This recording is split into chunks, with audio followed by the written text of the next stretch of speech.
I'm joined in studio now with Amanda Vernon and Father Matt Fase, authors of a new book right here, When God Wrecks Your Romance. Thanks for being with us, guys. You're welcome. Thanks for having us. Thanks so much for being with us. It's an interesting title, and maybe if I'll start with you, Father, and talk a little bit about what you've been getting in terms of response from the book, and maybe people's ideas of thinking. I know sometimes priests don't always have thought of being in a romantic relationship before they entered the priesthood, but what's been your experience so far?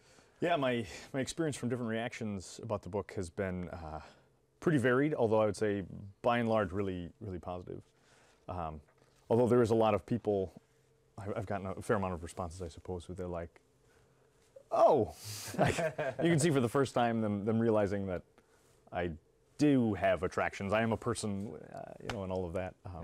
And see the things kind of click in. Oh yeah, you are a human. Yeah. So that's kind of fun. Talk about the subtitles, Orthodox Faith, Unorthodox Story. Tell us a little bit about that. Right, yeah. So the subtitle of our book, Orthodox Faith, just denoting our love for the Catholic Church and our obedience to her teachings and traditions.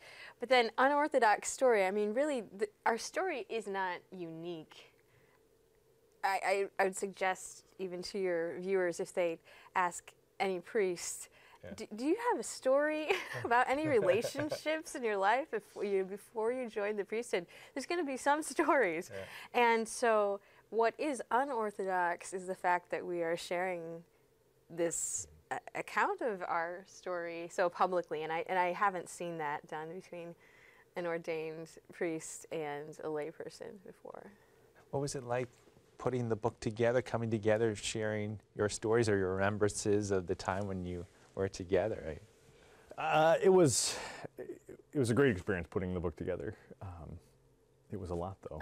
I think that's probably enough for now. Well, my husband David, I think is the main reason. Well, in addition to the Congregation of Holy Cross, but our primary communities for both of us are the reason that we're able to work together and to share our story in this nature.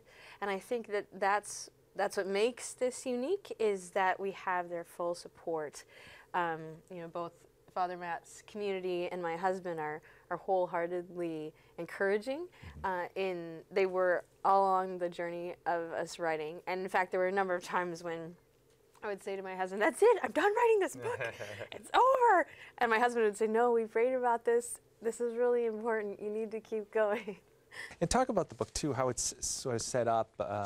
You each have, how in sharing the writing itself, how did that take place and how the book is set up itself? Okay, sure. Well, I guess I could speak to the format, and maybe you could talk about how we accomplished that. But so the format is a narrative style rather than explaining what our readers should do. Yeah. We're just sharing what we have experienced and seen in our faith and in our friendship. And so we actually take turns telling each of our side of the story. So chapter 1, I'll explain, say, when we first met when we were kids at 14 years old.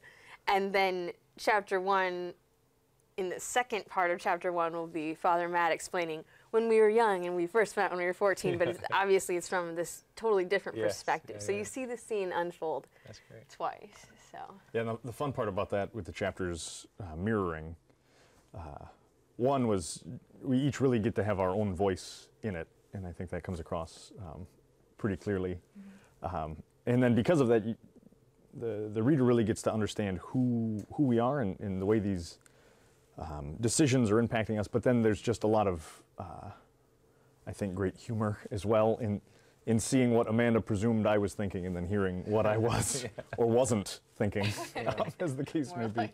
How can something like this, a book like this, help with younger people and their discernment of their vocations? Yeah, I would hope that, for readers, especially as you mentioned, young people maybe who are discerning their own vocations, that if they pick up our book, that they would find hope in knowing that our story did not turn out the way that we imagined, or even that we, would have wanted had we known at a certain age. And yet, now that we see what God is doing in our lives and start to see the fruit of trusting Him with our lives, it's so much better. It's so much better than we could have planned or tried to, finagle. So I just hope that could be a source of encouragement for others who might be wondering what their call is in life and wondering if God is going to come in and show them the way, because truly if you seek for His will, He will surely show you. That's great. Well, thank you both for being with us. If people want to get a copy of this book, where would they go to get it? Yeah, well, people can go directly to our website, whengodwrecksyourromance.com, and there are some videos kind of explaining a little more about the book, and then there are different formats. So the paperback that you're holding here, but we also recorded an audiobook, so we could read the book to you. Okay. You could hit stop whenever you want, or you could listen to the whole thing. Yeah. That sounds great. Well, thank you so much, Amanda. Hey, you're welcome. Amanda, thanks for being with us. You're welcome. We're going to go back to the rest of This Is the Day.